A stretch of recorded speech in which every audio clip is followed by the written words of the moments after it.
ဆက်ပြားလေးနဲ့ကတော့ဒီလိုဆိုကြွေပြားလေးကိုတိုက်ထားရတယ်လား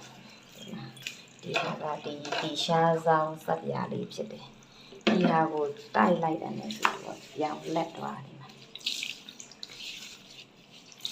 အဲ့ဒါတိုက်ထားတာနော်တိုက်ထားတဲ့နေရာတွေအကုန်လုံးပြမယ်ဒီမှာကြည့်အဲ့ဒါကြွေပြား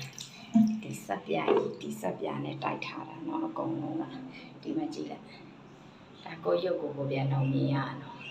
ခါတိုင်းဆိုဒီလိုမျိုးကြည်လင်မနေဘူးပေါ့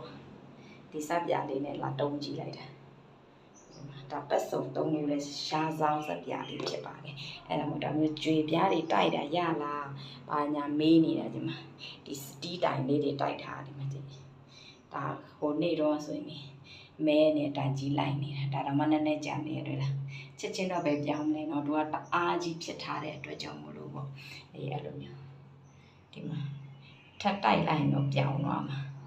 ဒီမှာကြည့်ဒီမှာကြည့်ဒါတိုက်ဒီဟာနဲ့ပဲပရိစက်ပြားလေးနဲ့ပဲပုတ်ထားတာ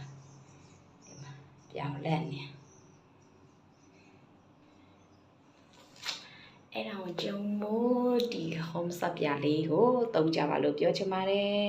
ပကံစေးလို့ရတဲ့အတားငါးတွေပါညာအကုန်လုံးစေးလို့ရတဲ့စက်ပြားလေးဖြစ်ပါတယ်အခုကြွေပြားတီတောင်မှကျမကတိုက်ပြထားပေးတာလေပါနော်အဲ့ဒါကြောင့်မလို့ဒီမှာဒါကညနာတစ်တဲ့စင်လေးဖြစ်ပါတယ်ဒါကြွေပြားအဖြူရောင်ဖြစ်ပါတယ်ဒီကြွေပြားအဖြူရောင်ကိုကြည့်ခါတိုင်းဆိုဒီအလိုင်းလေးတွေကမမဲလေးဖြစ်တယ်ဒီအလိုင်းလေးကိုတဲ့စက်ပြားလေးရင်းနေနေထည့်ပြီးမှကျွန်မတိုက်လိုက်တာဒါအခုအဲ့ဒီ line လေးက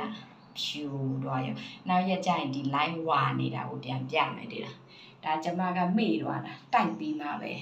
တတိယလိုက်တာပြန်ရိုက်ဖို့ပေါ့နော်မတိုက်ခင်မှာဘယ်လိုလဲတိုက်ပြီးတော့ဘယ်လိုလဲဆိုတော့ဒါကတုံးကြည့်လိုက်ပါမြန်မာငွေဆိုရင်4000ခွဲပါထိုင်းငွေဆိုရင်380ပတ်ပါနော်စင်ကာပူဆိုရင်တော့